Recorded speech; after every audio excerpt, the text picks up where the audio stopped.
Porque o que esse texto aqui, essa passagem bíblica, nem todas elas estão em João, mas a ressurreição de Jesus está também em João, o apóstolo do amor. Olha só o que diz a Bíblia no versículo 1 do capítulo 20 de São João. Depois tu vai achar em todos os outros evangelhos que eu citei ali. 28 de 1 a 10, Marcos 16, de 1 a 8, tu vai encontrar ali essa história da ressurreição de Jesus, e Lucas capítulo 24, versículo 1 a 12, tu vai encontrar também essa história linda, da ressurreição de Jesus. E eu tive, queridos, o prazer, o privilégio de entrar dentro do sepulcro de Jesus. Dentro do sepulcro. De lá dentro do sepulcro. O sepulcro entra em pé. Tem um lugar onde colocaram o corpo de Jesus, que é uma caixa na pedra, esculpida na pedra, aonde ele foi colocado o seu corpo. Vamos lá, versículo 1. E no primeiro dia da semana, Maria Madalena foi ao sepulcro de madrugada, sendo ainda escuro, e viu a pedra tirada do sepulcro. Correu, pois, e foi a Simão Pedro e a outro discípulo, a quem Jesus amava, e disse-lhe: levaram meu Senhor do sepulcro, e não sabemos onde o puseram. Então Pedro saiu com outros discípulos e foram ao sepulcro, e os dois corriam juntos, mas o outro discípulo correu mais apressadamente do que Pedro, e chegou primeiro ao sepulcro, e abaixando-se viu no chão os lençóis, todavia não entrou. Ele chegou e parou. E segundo o texto bíblico, foi João que chega e para. O João tinha mais vigor do que Pedro. João ganhou no Pedro. João chegou, parou. Ele parou diante do sepulcro, e abaixando-se viu no chão os lençóis, todavia ele não entrou. Ele só viu os lençóis ali e parou. Chegou, pois, Simão Pedro, que a seguia, e entrou no sepulcro e viu no chão os lençóis, e que o lenço que tinha estado sobre a sua cabeça não estava com os lençóis, mas enrolado no lugar à parte. Então entrou também o outro discípulo que chegaram primeiro e ao sepulcro, e viu e creu, porque ainda não sabiam as escrituras que diz que era necessário que ele ressuscitasse. Tomaram, pois, os discípulos e tornaram, pois, o discípulo para casa. Queridos, olha só, essa história, essa primeira história, desse primeiro tópico do Evangelho de João. Ele vai narrar aqui algo tremendo, algo poderoso, em que as pessoas não tinham ideia que aquilo havia de acontecer. Essas mulheres, Maria Madalena, Maria Salomé, essas três mulheres que chegaram no sepulcro, queridos, para trazer óleos, a especiaria, para ungir o corpo de Jesus. Amados, olha só a preocupação dessas mulheres. Elas vinham conversando na rua, dizendo: quem vai remover a pedra? Quem vai abrir o sepulcro para nós entrar? Nós precisamos entrar, nós precisamos ungir, nós precisamos fazer segundo o costume do judeu. Nós precisamos entrar. E quem vai remover a pedra? Queridos, e daí ela chega lá, para a surpresa dela, quem que estava lá sentado em cima da pedra? O anjo do Senhor. Amados, Deus sempre vai fazer com que o desejo do nosso coração venha a ser cumprido. Eu quero que você entenda que essas mulheres desejavam entrar. E como entrariam? Que a pedra era grande, a pedra era pesada, não tinha como ela remover. Então o anjo veio, a Bíblia diz, deu um terremoto, remover a pedra, e sentaram em cima. Mas será que eles removeram a pedra para Jesus sair? Não, Jesus não precisava mais de porta aberta. Ele não precisava mais de nada aberto. Sabe por que os anjos abriram a porta do sepulcro para que as mulheres entrassem? Era o símbolo da igreja hoje, para que nós pudéssemos entrar. É para a salvação. Então os anjos do Senhor vieram e fizeram esse trabalho para que a igreja do Senhor entrasse para dentro da salvação em Cristo Jesus. Amados, olha só, aí alguém poderá pensar o seguinte: mas como? Que esses que roubaram, porque alguém disse, olha, eles roubaram. E até hoje, querido, até hoje tem judeu enganado em Israel.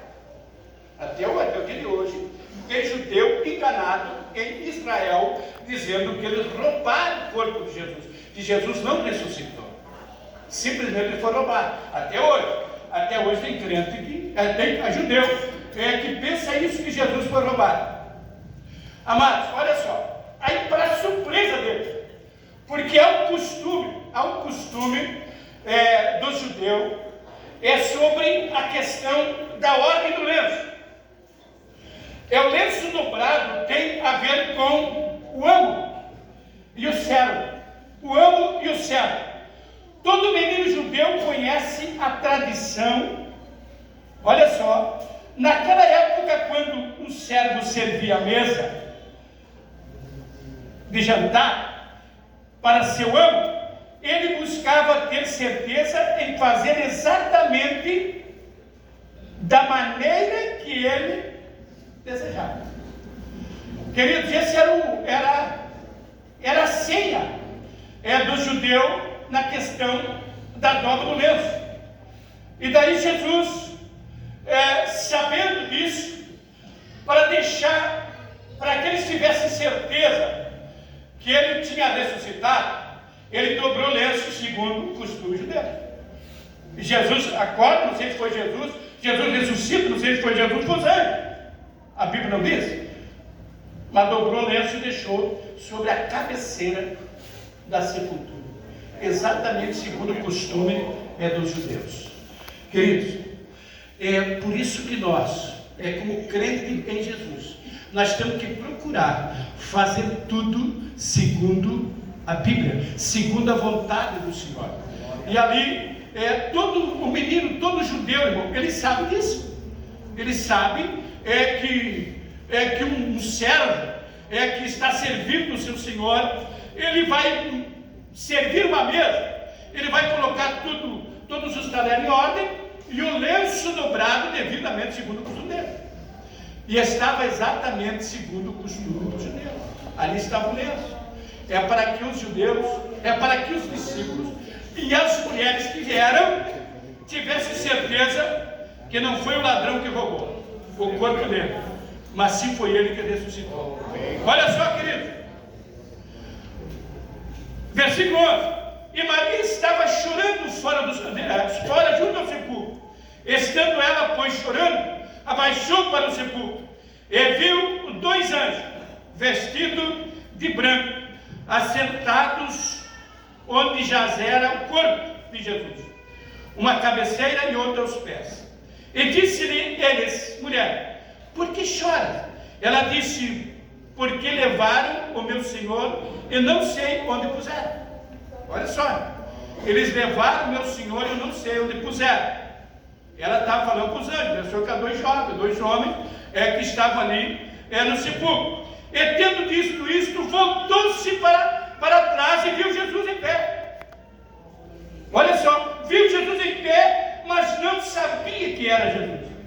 E daí disse-lhe Jesus: mulher, por que chora? Quem busca? Ela, cuidando que era o hortelão, disse-lhe: Senhor, se tu levaste, diz-me onde puseram, e eu levarei. Disse-lhe Jesus, daí ela conheceu. Disse-lhe Jesus: Maria. Ela, voltando-se, disse-lhe: Rabone, que quer dizer mestre. Disse-lhe Jesus: não me detenhas, porque ainda não subi para o meu Pai, mas vai aos meus irmãos e diz-lhes: eu subo para o meu Pai, vosso Pai, meu Deus e o vosso Deus. Maria Madalena foi e anunciou ao discípulo que vira o Senhor e que ele dissera isto. Amados, que coisa linda, que coisa maravilhosa para nós hoje que servimos a Deus, que temos a história de Jesus, temos a história dele, lida, meditada, escrita no nosso coração, e lutamos todos os dias para que possamos permanecer, Deus, firme na promessa, sabendo que essa história é verdadeira. Essa história de Jesus, ela não é um conto de fada, não é uma história de quadrinho, que é contado para as crianças, para fazer a criança dormir.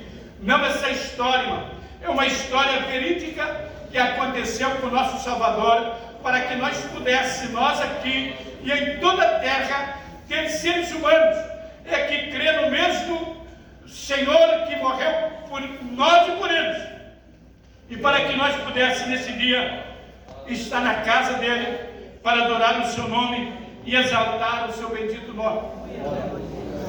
Amados, e esse Jesus vai voltar, e está para voltar.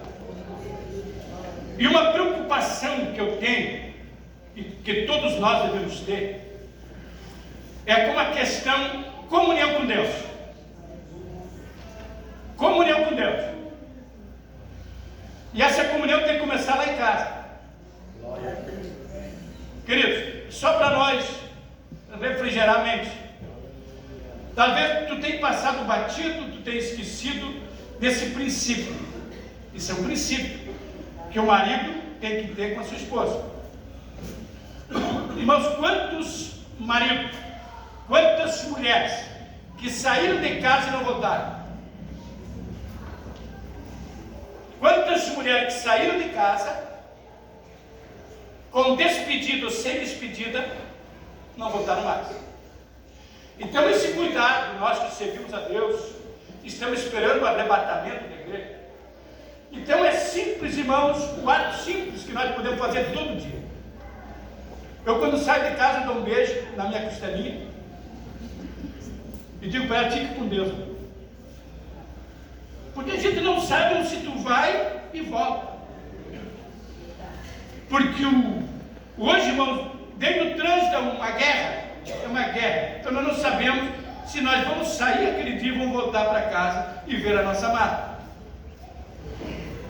Ou se nós saímos e não conseguir mais voltar e somos arrebatados.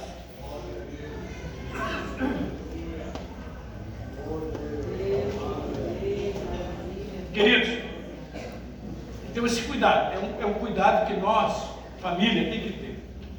Então não esqueça que a tua esposa quer ouvir de você: amor, eu te amo, fica com Deus, que eu estou indo para o meu trabalho. Se Jesus voltar, nós nos encontramos nas nuvens. E se ele voltar para mim, nós vamos se encontrar um dia lá em cima. Que esse cuidado o crente tem que ter, irmão. Tem gente que sai correndo, não dá bola para nada, esquece que tem uma esposa, que tem que dizer para ela que ama ela. Tu tem que dizer que ama ela, porque a mulher é o único ser da terra que a Bíblia manda nós amar. E daí, para nós amar, nós temos que dizer que amamos.